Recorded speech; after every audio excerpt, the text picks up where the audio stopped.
வணக்கம். பற்று அப்பிக்கொள்ளும், மனதில் அப்பிக்கொள்ளும். ஆனால் அன்பு பிரபஞ்ச கதிர் போல் ஏக நிறைந்திருக்கும். பற்று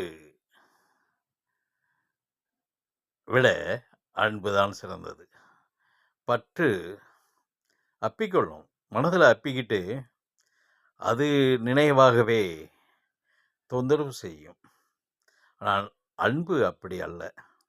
பிரபஞ்சம் கதிர்வீச்சு போல ஏக பரவி நின்று ஒரு பரஸ்பரத்தை உண்டாக்கும். அன்பு செலுத்துங்கள். அதிக பற்று மனதைத்தான் கவ்வும். பற்றற்று இருப்பது ரொம்ப உயர்ந்த நிலையான நிலைதான். ஆனால் அன்பு வேணும். அன்பு அந்த கதிர்வீச்சு போல, அந்த கதிர் பிரம்மம் போல எல்லா நிலைகளையும் அன்பு பறந்து நிற்கும். ஒரு நாயிட்டிலிருந்து, மாட்டுகிட்ட இருந்து, மனிதர்கிட்ட இருந்து அனைத்து உயிரினங்களிலும் இந்த அன்பு பரவி நிற்கும்.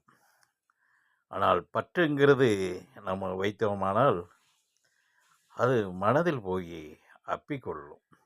அதை பிரிப்பது ரொம்ப கடினம். அதுதான் அதிக பற்று வைத்து சில பேர் அவதிப்படுவார்கள். அன்பு செலுத்தி அவதிப்பட மாட்டார்கள். ஆனால் பற்றுனால தான் அவதிப்படுகிறார்கள். அந்த பற்றற்று இருக்க வேண்டும். பற்றற்று இருக்க வேண்டும். பற்று இருந்தாலும் பற்றற்று அதை பிடிப்போட அப்பிக்கொள்ளாமல் இருப்பது தான் நம்ம சுகமாக வாழ்வதற்கு ஒரு நிறைவான ஒரு இறை நோக்கம். அதான் சில பேர் அன்பு பாசமழையாக பொழிவார்கள். ஆனால் பற்றை சுமக்க மாட்டார்கள். அந்த பற்றை சுமக்க கிளம்பிட்டாலே அதில் எல்லா கஷ்டமும் வரும். மன கஷ்டம் வரும், அனைத்து கஷ்டம் வரும். பற்று சுமந்துட்டாலே அன்பை சுமந்தா ஒன்றும் இல்லை, அன்பு பரவி நிற்கக்கூடியது. பற்றை சுமந்தா அந்த பற்றோடு இருக்கிற நிலை உள்ளவர்கள் யதார்த்தமாக ஒதுங்கி நிற்கும் போதோ இல்லை பிரிவு ஏற்படும் போதோ எங்கே கவ்வும்? மனதை கவ்வும். இப்போ நாய் பிரிந்தால் கூட, பற்றோடு வைத்த நாய் பிரிந்தால் கூட மனதைத்தான் கவ்வும்.